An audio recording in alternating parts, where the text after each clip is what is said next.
Good afternoon. Thank you, Chair Kellner and committee members Roberts and Millman.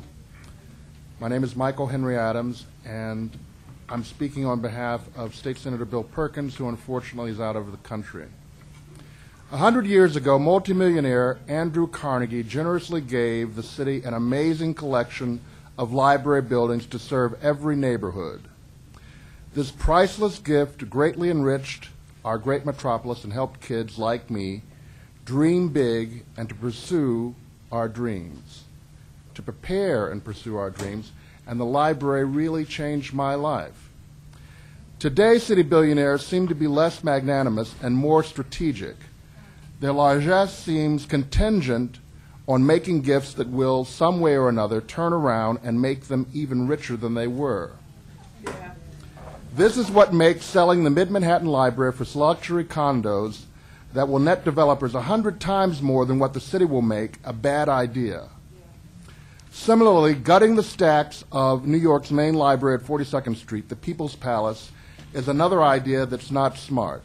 These two ill-conceived proposals go hand in hand. The gut job is meant to combine and replace the Mid-Manhattan Library and the Science, Industry, and Business Library, now located in the old B. Altman department store. It's projected to cost $350 million. It will replace the two historic buildings that between them have approximately 300,000 square feet with a new lending library that will have less than 100,000 square feet. How is this better for New Yorkers? The thing that people should remember is that already, in addition to the $100 million that the science library cost, that there were considerable costs, about $25 million, that have already been expended for renovating the stacks. And we were told that that was going to make these stacks good for well into the future, and now we get a new story altogether.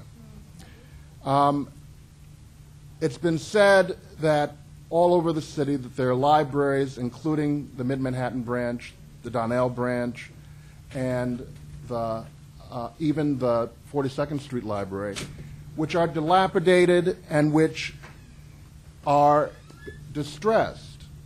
Well, if you live anywhere near Manhattanville and Harlem or the Barclay Arena in downtown Brooklyn, you have heard these buzzwords before, which are the favorite buzzwords of government whenever they are getting ready to take public assets and to sell them on the cheap to enrich their developer friends.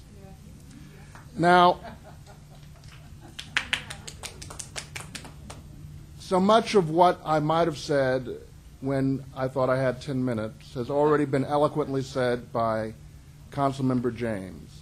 She's pointed out the tremendous discrepancy in what the city is supposed to realize for the sale of these great public assets and treasures and what the private developers will realize. I mean, imagine selling one apartment for $60 million when the city didn't even make that much money. And so, in closing, what I simply want to say is that, on behalf of the senators, that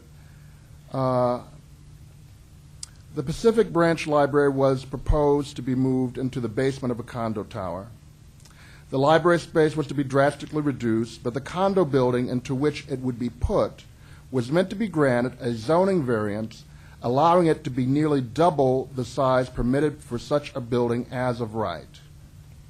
My colleague Letitia James pointed out how this proposal to destroy an historic landmark in a largely African-American community was being used to aid and abet gentrification, that in effect poor people of color were subsidizing the very people who would displace them and being asked to leave a library where they were well served and to use instead an inferior library space in the basement of a luxury condo where they were certain to feel unwelcome.